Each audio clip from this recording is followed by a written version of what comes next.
কখনো বা মেঘ কখনো বারুদ, কিছু ঋণ থেকে যায় হয় না তো শোধ।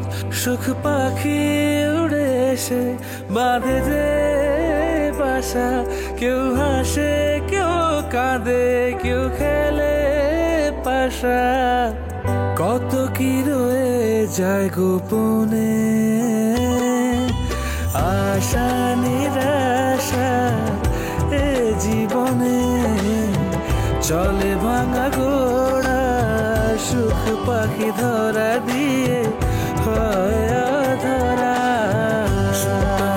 সুখ পাখি সুখ পাখি রে, সুখ পাখি সুখ পাখি সুখ পাখি রে।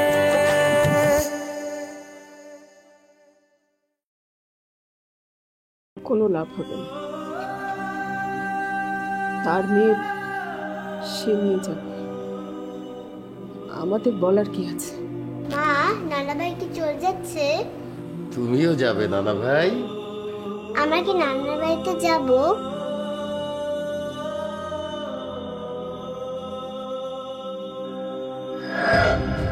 বৌমা, তোমার বাবাকে বলো টিয়া কোথাও যাবে না, কোথাও যাবে না।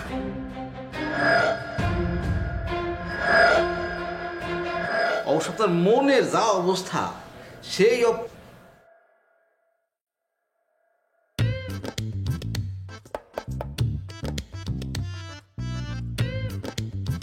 মানে আপনার মনের যা অবস্থা, তাতে কে আসলো কে গেল এগুলো আসলে আপনার মাথায় রাখার কথা না।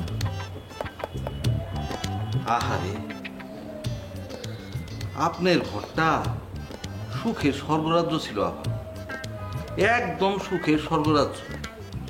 এই আপনাদের সাথে আমাদের সম্পর্ক কতদিনের? ধরেন যে 20-22 বছরের, 20-22 বছর ধরে আমি দেখছি আপনার ঘরটা মানে সুখের একটা স্বর্গভূমি। সারাক্ষণ মনে হয় সুখের কতগুলি পায়রা বাক করতেছে। ভাই চলে যাওয়ার পর থেকে তো সেই হাসিটাও নাই, ঘরটা পুরা শ্মশান হয়ে গেল। তাও চলতেছিল, তারপর আবার আপনার বড় ছেলে যে কাণ্ডটা করল না, মানে আমার কেন জানি মনে হয়, জানে না বা আমার মনে হয় আপনার বড় ছেলে স্মাগলারদের সাথে মিশা না, মরে নাই, তবে মনে হয় জেলখানায় টেলখানায় আছে। এই যে আবার ওই যে বড় বৌমার বাবা যে তার মেয়েটারে নিয়ে গেছে, এটা কিন্তু আমি যদি বাবা হইতাম হয়তো আমিও একই কাজ করতাম। আপনি যে সিদ্ধান্ত নিয়েছিলেন সেটা যে খারাপ ছিল তা কিন্তু না, তবে ছোট বাবা যে যেটা করছে সেটাও ঠিকই আছে। মানে আফটার অল ব্যাপারটা কি? ব্যাপারটা হইলো সে হইলো তার বড় ভাবি তো কখনো কখনো মায়ের মতোই, তারে বউ হিসেবে মানাটা একটু হয়েছে। কি ভাবি, আমি আপনার একটা সাজেশন দিতে চাই, যদি কিছু মনে না করেন, যদি সাহস দেন আমি বলি। মানে আমি বলতে চাইছিলাম ঘরটার মধ্যে একটা শোকের পরিবেশ চলে আসছে, এরকম একটা সুখের রাজে এরকম একটা সুখের পরিবেশ মানে না, ভাল লাগছে না। মানে বড় ভাই কিন্তু একটা জিনিস চাইতো, ছোটনের সাথে আমার ভাগ্নি যে সালমার বিয়ের ব্যাপারটা কিন্তু ভাইজান কথা দিয়ে গেছিল। আপনি তখন সামনে ছিলেন না, বা বলেন আপনিও কিন্তু সায় দিছিলেন। এখন আমি বলি কি, ওই বিবাহটা যদি হয়ে যায় ছোটনের সাথে, মানে আমার ভাগ্নির বিয়েটা যদি দেন, ঘরের মধ্যে একটা উৎসবের ব্যাপার চলে আসে। এই যে একটা শোকের পরিবেশ আছে না, এই পরিবেশটা আমরা ফাঁস করে ভেঙে দেবো, একদম ভাঙা একটা সুখের পরিবেশ একদম বিল্ড আপ করে দেবো। ভালো হবে না বা কি বলেন? আচ্ছা, তুমি কি এইসব কথা বলার জন্য এত দূর থেকে এসেছো? না, একদম না। আমি শুধু শুনছি যে আমার বড় বোন কষ্টে আছে, আমার বড় বোনের কষ্ট মানে তো আমার কষ্ট। আমি দৌড়ায় চলে আসছি আপা আপনার কাছে। আপনার কষ্ট তো আমি বুঝতে পারছি, আর আমার ছোট বোন যেটা আমার ছোট বোন, আমি ওরে এইটুকু বয়স থেকে বড় করছি আপা। আমি জানি আপনারা হয়তো তার চোখের পানি দেখেন না, কিন্তু আমি দেখি ও তো বুক ফাটে, তবু মুখ ফোটের অবস্থা। আমি এই জন্য ছুটে আসছি, বিয়ে শাদীর কথা বলতে আসি নাই আপা, কিন্তু আমি শুধু মনে হয়েছে যে সিচুয়েশনটা যদি আন্ডার কন্ট্রোল করা যায় বিবাহটা দিয়া, তাইলে ব্যাপারটা ভালো হয় কিনা এইটা আর কি। শোনো, জি এটা আমার পরিবার, জি এটা কিসে ভালো হবে কিসে খারাপ হবে সেটা আমি বুঝবো। জি আমি এখনো বেঁচে আছি, জি এটা নিয়ে আমাকে মাথা ঘামাতে দাও। তুমি এসছো আমার বাসায় বেড়াতে দুদিনের জন্য, জি ভালো মতো খাও দাও, দুদিন বেড়াও, তারপর যাও। হ্যাঁ তুমি এসেছো কখন? আমি ওই যে ঘন্টা খানেক হইব। খেয়েছো কিছু? না, এই অবস্থায় গলা দিয়া খাবার নামে আফা, একদম নামে না। সমস্যা নেই, খাবার নাও। আমি শেফালিকে বলে দিচ্ছি, ও তোমার খাবারের ব্যবস্থা করছে। তুমি যাও, ফ্রেশ হয়ে নাও, যাও এখন। আর ওই যে বিয়ের ব্যাপারটা কি আমরা মানে সেটা আমি ভাবো, ঠিক আছে? তোমাকে আমি জানাবো, ঠিক আছে? যাও। জি আপা।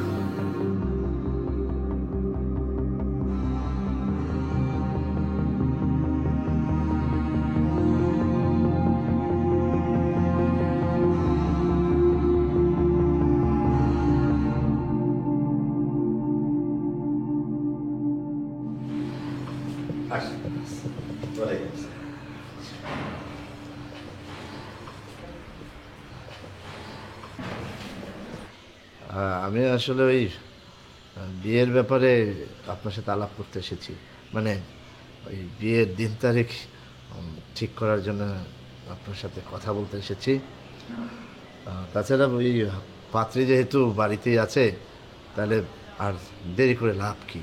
মানে বিয়ে শাদিতে বিলম্ব করা ঠিক না, সেই ব্যাপারে আলোচনা। আপনার কি মত, আপনি একটু যদি বলতেন। আঙ্কেল, হ্যাঁ, না মানে আমি বলছিলাম যে যদি আপনার অনুমতি পেতাম তাহলে আগামী শুক্রবারই আমরা বিয়ের দিন ধার্য করে ফেলতাম। আপনি কি বলেন? আপনি কোনো টেনশন করবেন না। এখন আমি চাচ্ছি না যে অনেক বড় সড়ো করে কিছু করার জন্য, আপাতত আমরা শুধু বিয়েটা সেরে ফেলি নাকি? আচ্ছা ঠিক আছে। তাহলে আঙ্কেল, আমরা তাহলে আজকে উঠি।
টিয়া মা,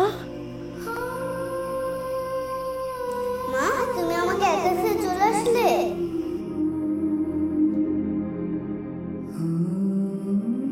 তোমাকে ছাড়া আমি থাকতে পারি?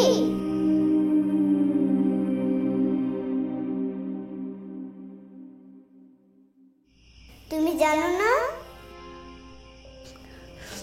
না মা, আর কখনো ফেলে আসবো না।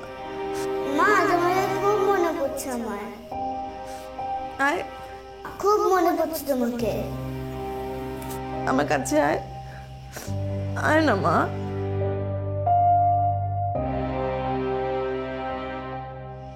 আয় না মা, আয়। তো আমি আর কখনো ফেলে যাব না। আয় আমার কাছে আয়, আয়। কি হলো, আসছিস না কেন? আয় না, মায়ের কাছে আয়। মা আর কখনো ফেলে যাবে না, মা সবসময় সাথে সাথে থাকবে।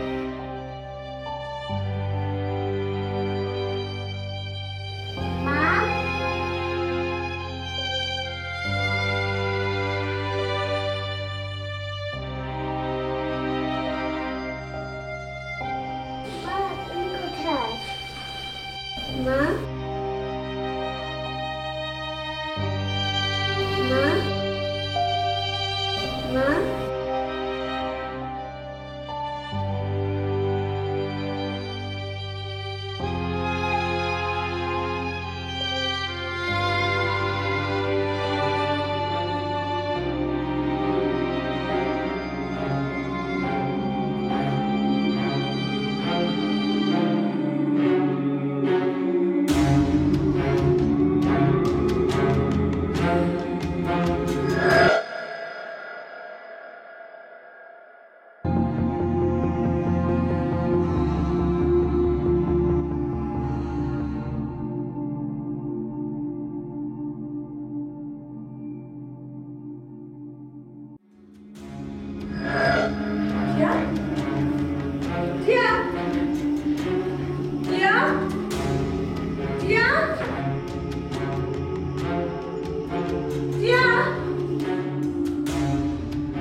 কি অবস্থা আছে?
তুমি এখানে, আমি সারা বাড়ি তোমাকে খুঁজছি।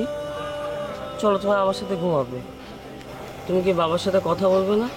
আমি তোমাকে সারা বাড়ি খুঁজেছি। চলো। মাকে ছাড়া আমার ঘুম আসে না। আচ্ছা, তুমি আমাকে জড়িয়ে ধরে ঘুমাবে। তুমি কি ঘুম পাড়িয়ে গান চারো? জানি তো, আমি তোমাকে ঘুম পাড়ানো গান শোনাবো। চলো মামনি।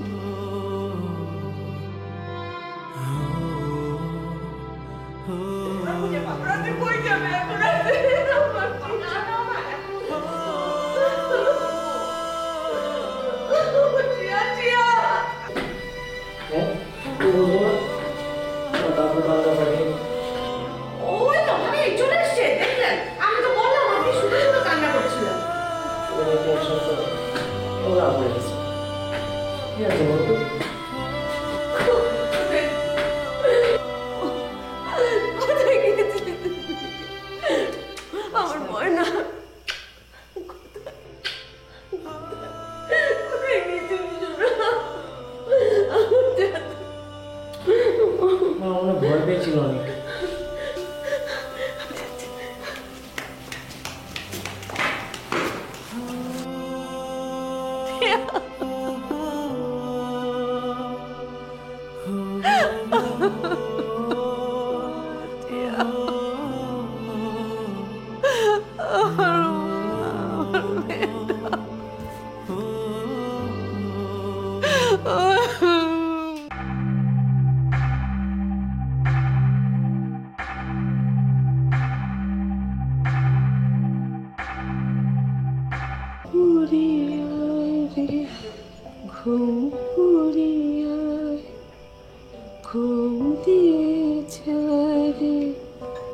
চোখের পাতায় ঘুমুরি হায় রে ঘুমুরি আয় চুম দিয়ে যারে চোখের পাতায়।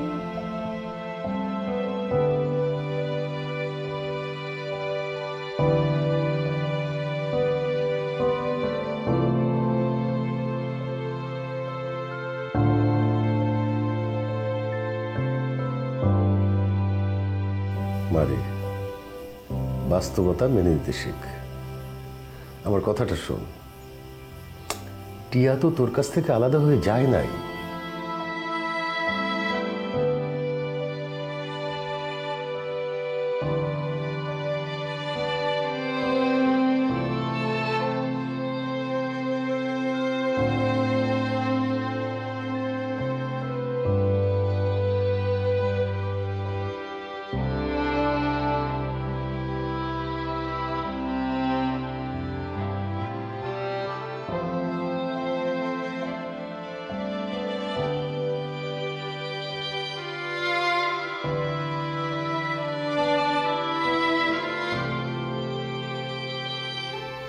ওকে তো তুই যখন খুশি তোর কাছে নিয়ে আসতে পারিস। তাছাড়া ওখানে দাদু আছে, ওর চাচু আছে, তো মন খারাপ করার কোনো উপকরণই নাই।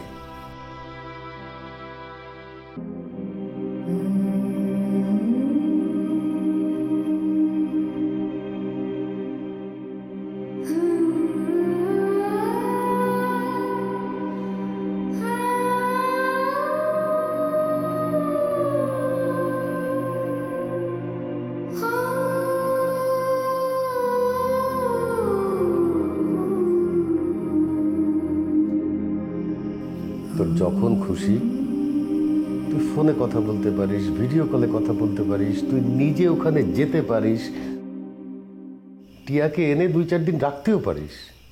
কেউ তো বাধা দিচ্ছে না।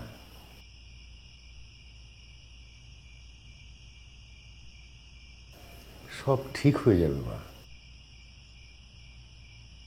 বলছি তো এমনটাই হয়।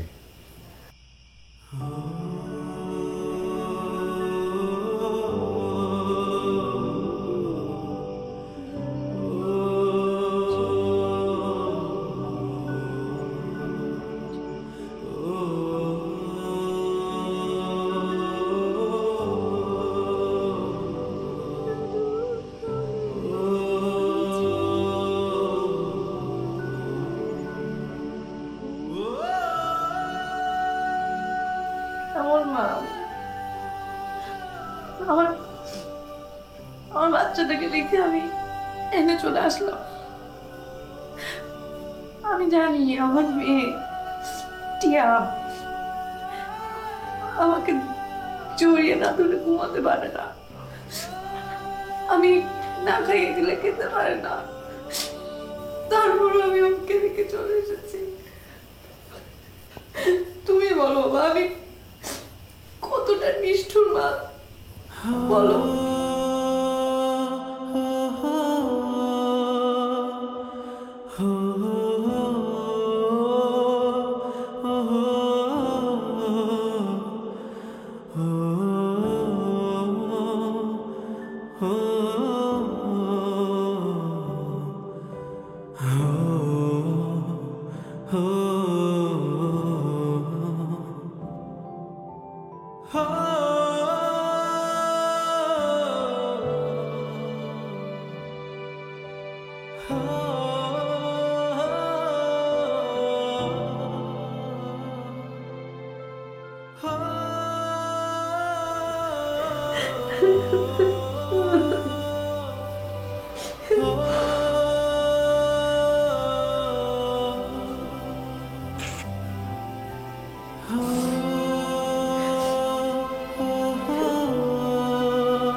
বাঁধে যে বাসা কেউ হাসে মা কি বুঝে না মাকে ছাড়া আমার ভাল লাগে না? পাশা কত কি থেকে মাকে নিয়ে আসো না বাবা,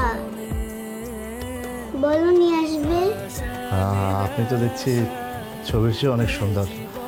আমি তো সামনাসামনি দেখিনি, স্টিল ছবিতে তো আসলে বোঝা যায় না সৌন্দর্যটা। বিয়েটা আপনি করছেন ওই বিবাহিত রমণীটাকে? ইচ্ছা হলে তোমরা আমার বরযাত্রী হতে পারো, না হলে নাই।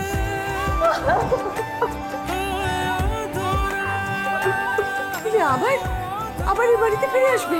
টিয়ার মা আবার বাড়ি ফিরে আসবে।